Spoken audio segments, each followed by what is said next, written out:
All right, everybody, let's go ahead and get this frog built. I also have my helper today. Her name is Twix, and we might see Batman, Joker, and Harley.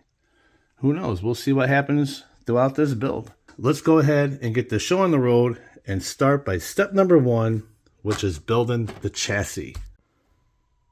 Here's just a little helpful tip that I've learned throughout my building. And therefore, if you got step 1, and then you go over here to the side panel and you'll see step 1. And you got this BA, and then you have BB, and you got MR. Well, the BA stands for bag A. The BB would stand for bag B. Okay? And if you're looking to say like this MR3, I went over here in this miscellaneous bag they send, and there's my spacers right there. Okay? So you just gotta hunt around. It's not like some of the higher quality kits where you would just start out in bag A and then you would move to bag B.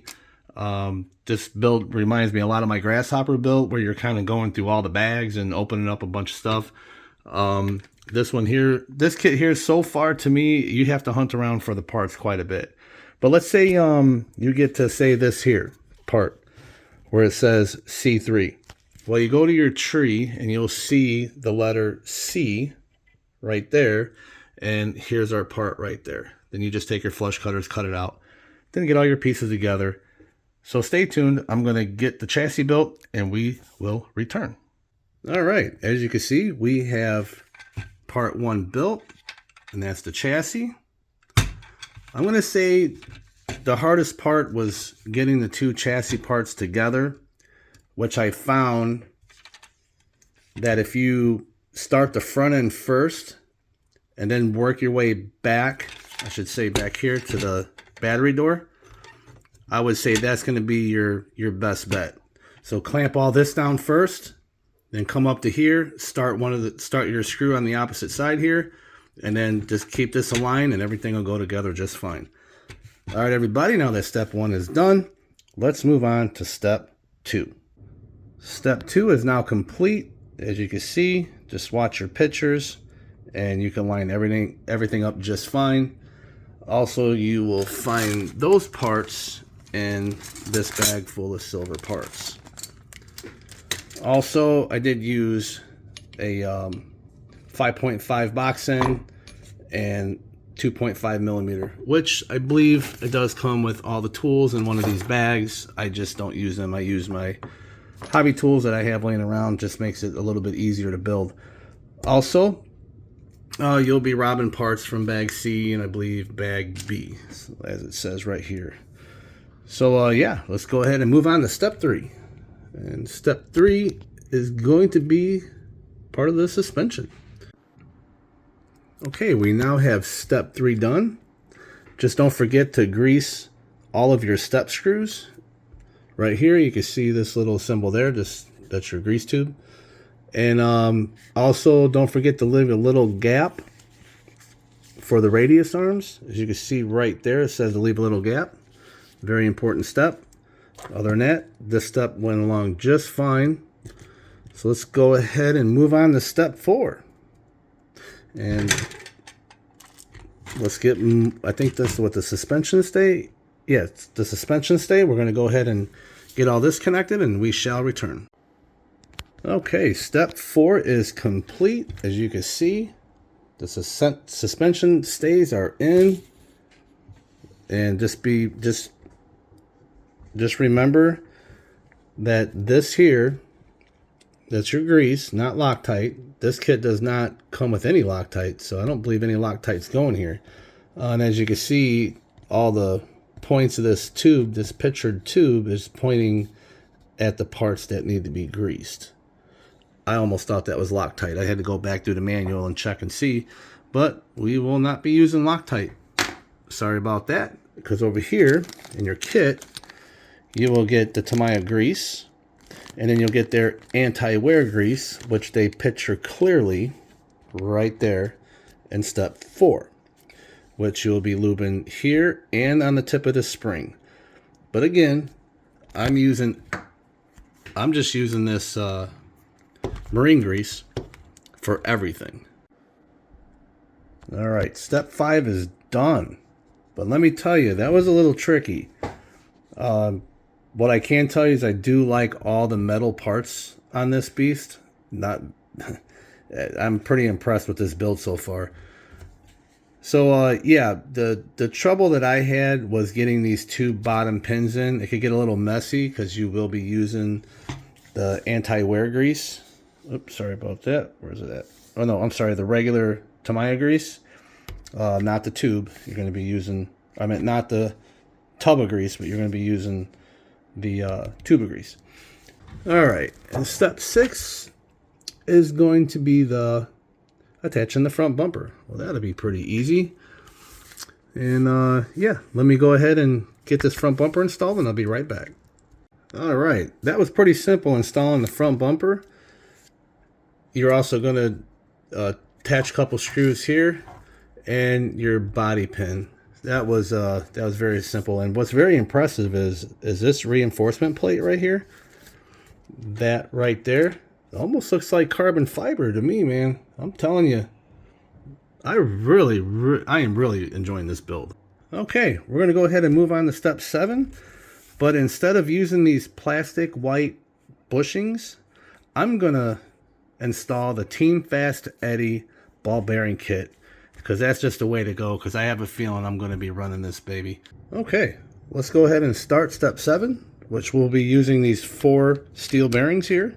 Yes, 4 of them come in this kit, and the rest are plastic, assuming for the wheels and probably these here.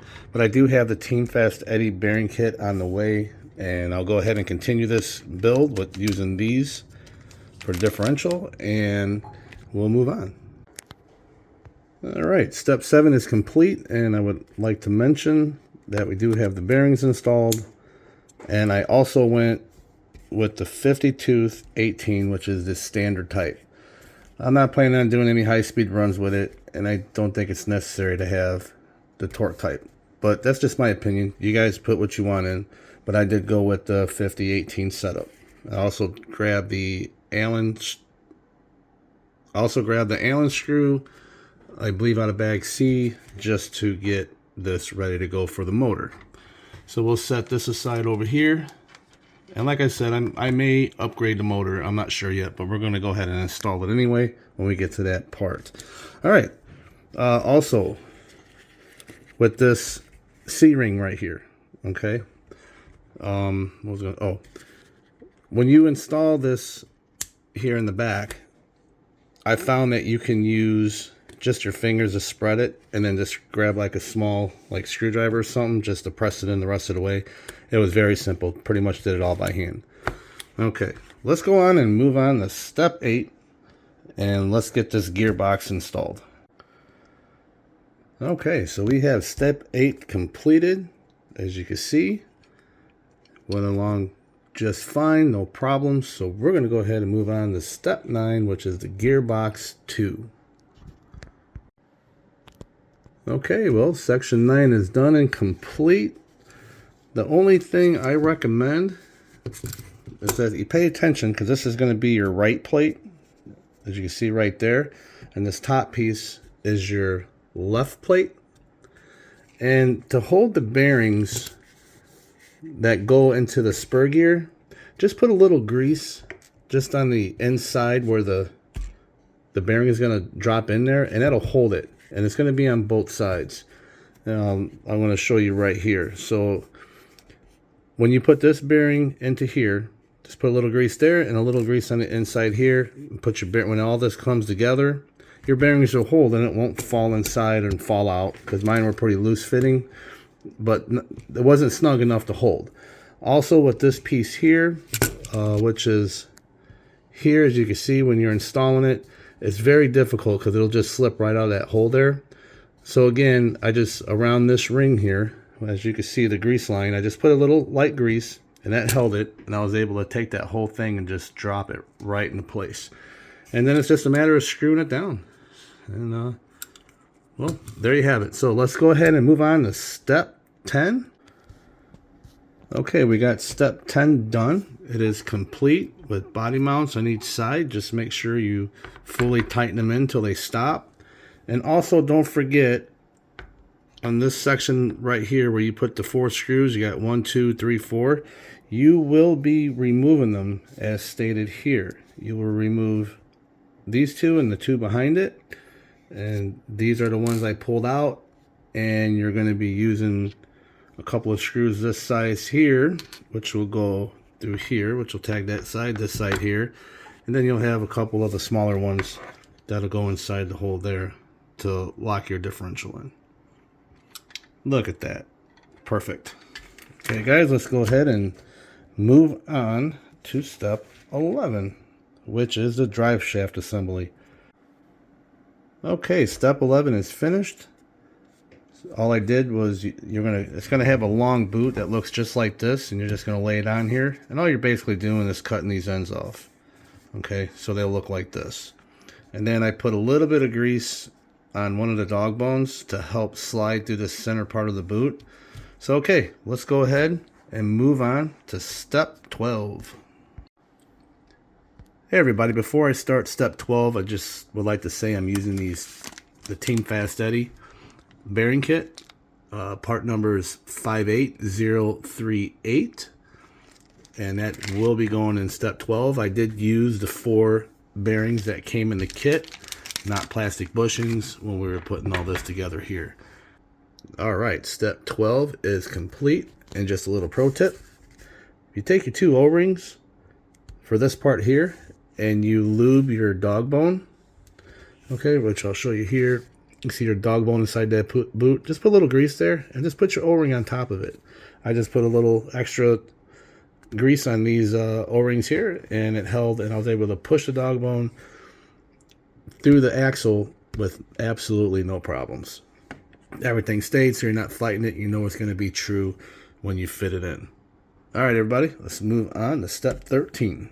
Alright everybody, so they're claiming that was step 13, which was just putting on basically these braces here, the rear arm stops, those silver pieces there, and a couple of screws. But I noticed here, you got the parts to do 13, but they're showing it in step 14, which I would assume step 14 would be the rear dampers, you know, the shock setup.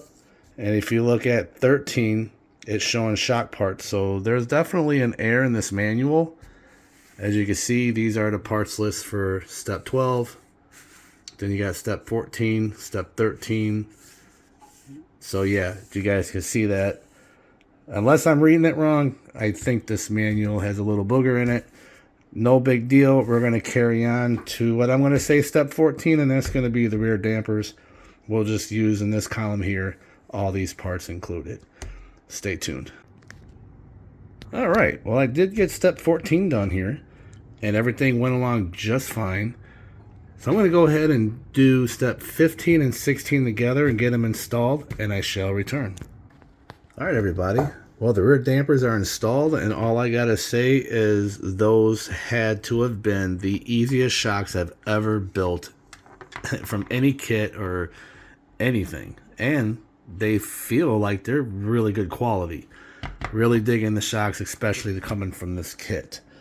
All right, moving on to 17, we're going to install the pinion gear. If you guys remember back earlier, I am going with the standard setup, which is the 18-tooth pinion with the 50-tooth spur gear. Let's go ahead and get all this installed, and we'll move on to step 18, which would be installing the motor. Okay, just a little pro tip. Once you get your motor plate on, just line it up for the 2 holes right there, and then you're going to install your pinion.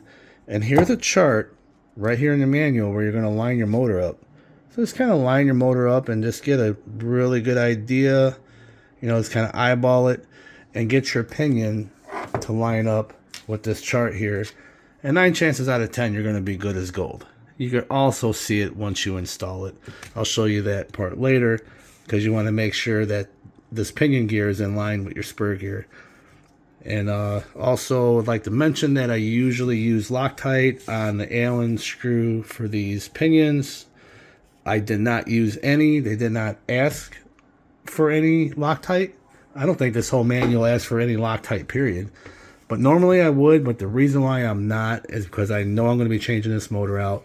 maybe using the same pinion. I'm not sure yet. This depends on what size motor and combo, whatever I decide to go with. Well, stay tuned, guys. We're going to move on to step 18, which that is going to be, I'm going to assume, installing the motor. All right, everybody. Looks like Twix wanted to come and help. Looks like she wanted to, I guess, make me take a break or something. Or she just wanted a little love. That's all she wanted. So maybe I'll take a little break myself and I'll be back in a pinch. But I did get the motor installed. Everything went great. Just when you're installing your motor, just look at how your pinion's meshing with your spur gear inside here. Then pop your cover on. I still have to install what she's laying on are the parts that go here. I have to show you here, guys, here in a minute. But once I get that installed, I'll show you. And I have to get back. And we're going to start step 19 right there. And that's going to be in the servo, I believe. Yeah, attaching the RC equipment. So that'll be the servo, ESC.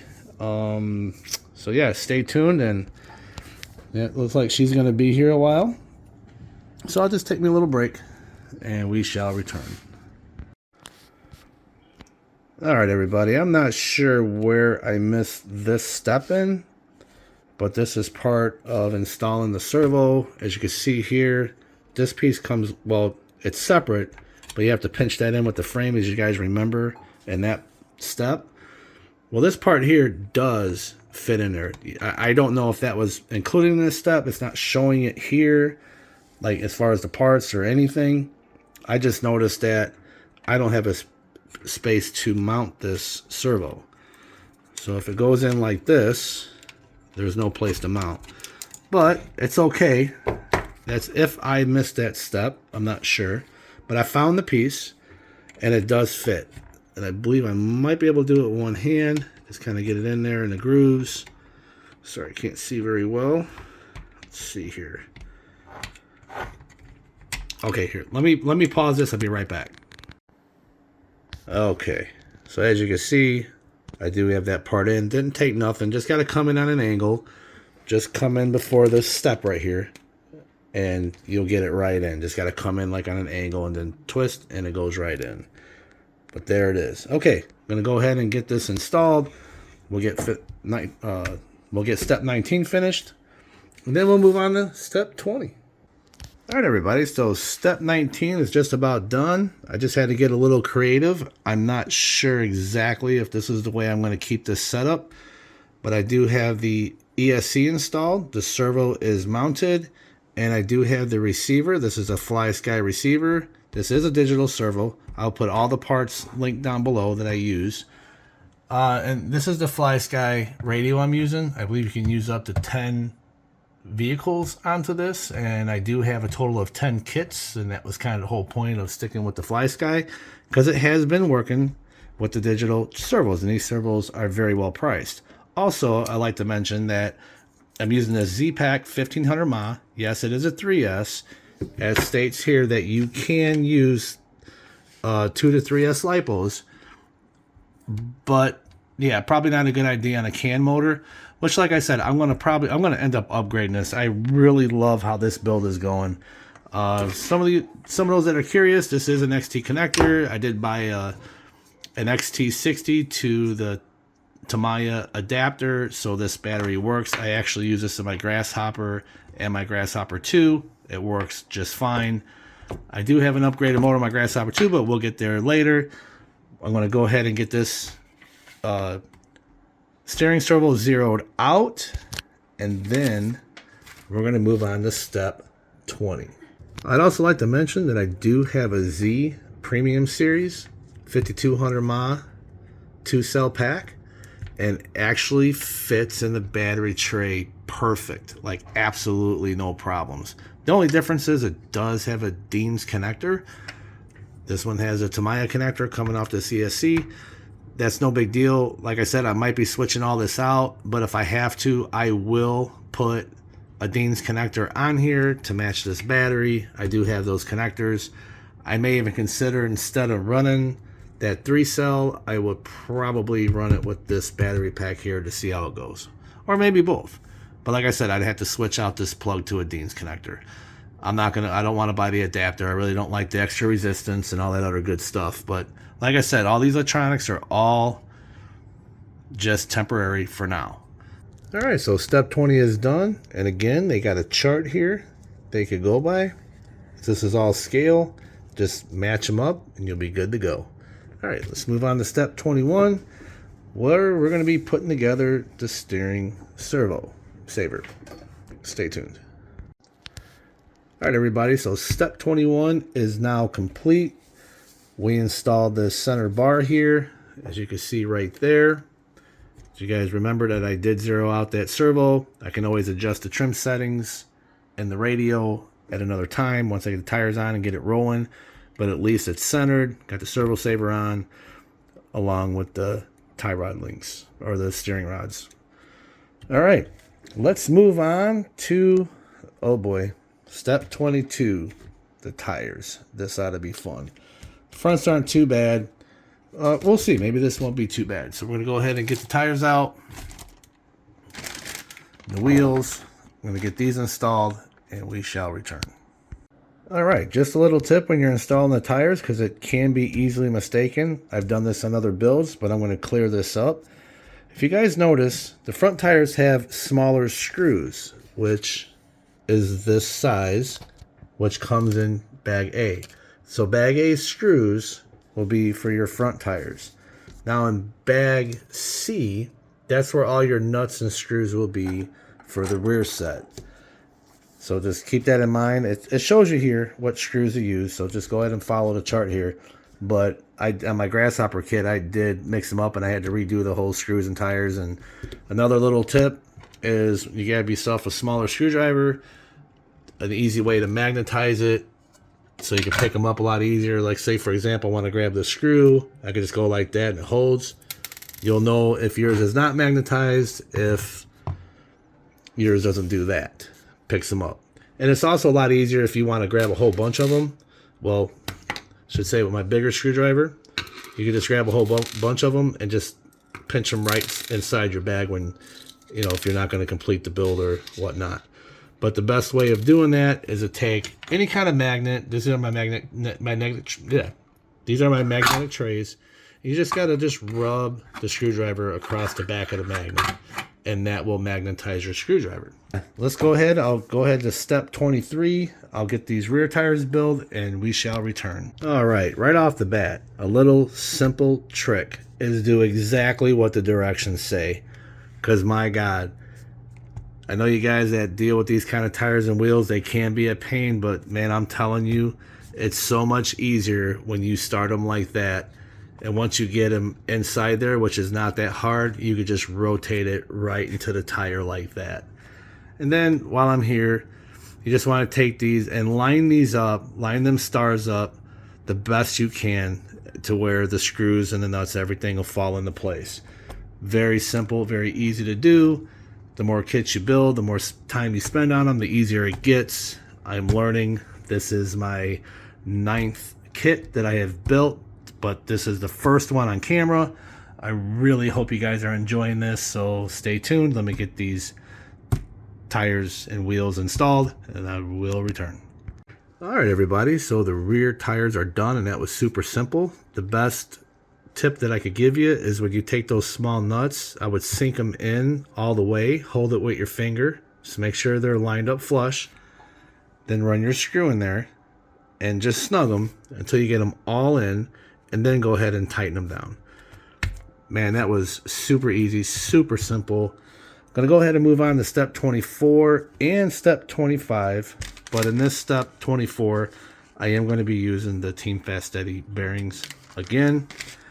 We'll get step 25 finished. That's nothing but attaching the tires and the couple other hardware we need to install. And I will update you when we get to step 26.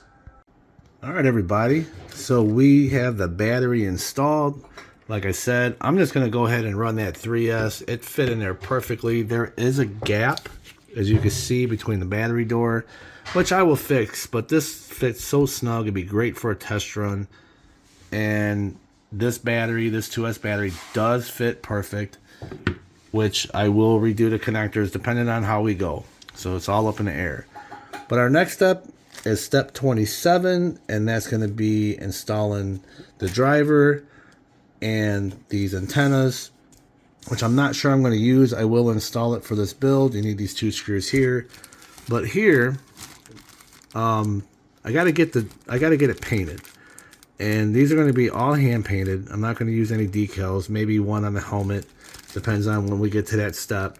But we are going to make this driver, everything will be painted, hand painted. All right, so everything's installed for the most part. Be great for the test run.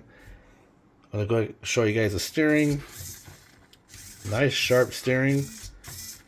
Probably should adjust some end rates, but it's not stressing on this servo saver, so it should be fine. We'll give it some throttle. Now she's bouncing around on the stand here, but here, let's show you reverse, forward. Spin this thing around and show you guys. This is a 3S battery. I'm only half throttle because I don't want it to fall off the stand and take off on me. But man, she sounds smooth. What do you guys think?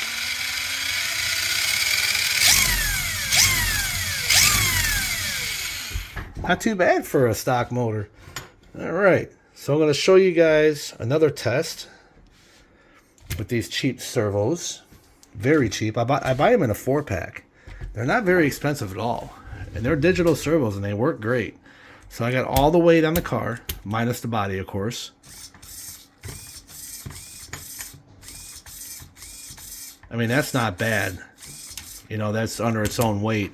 It doesn't seem to be phasing it. But like I said, I'll link the servos down below in the description and any extra parts that I buy for it.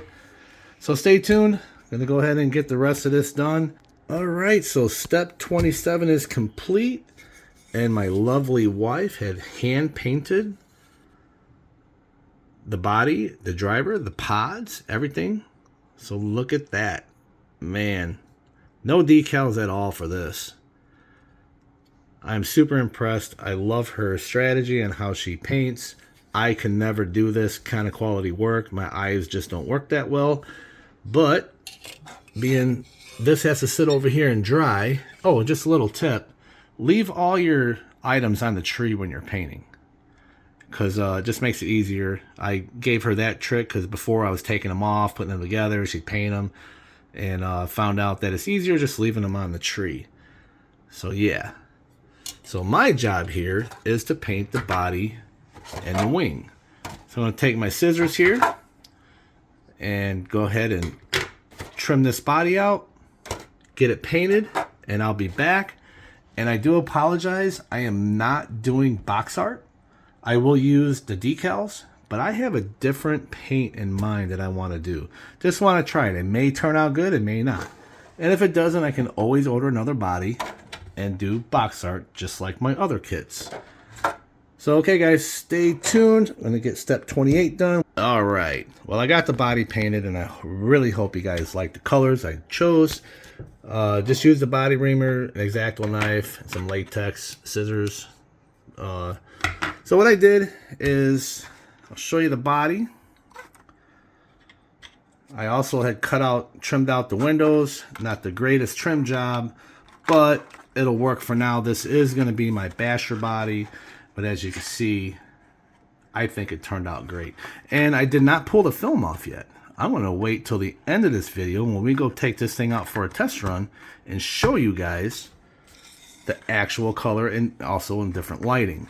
And the colors that I used for this was I used 4 coats of this. It's all Tamiya products. It's the PS46.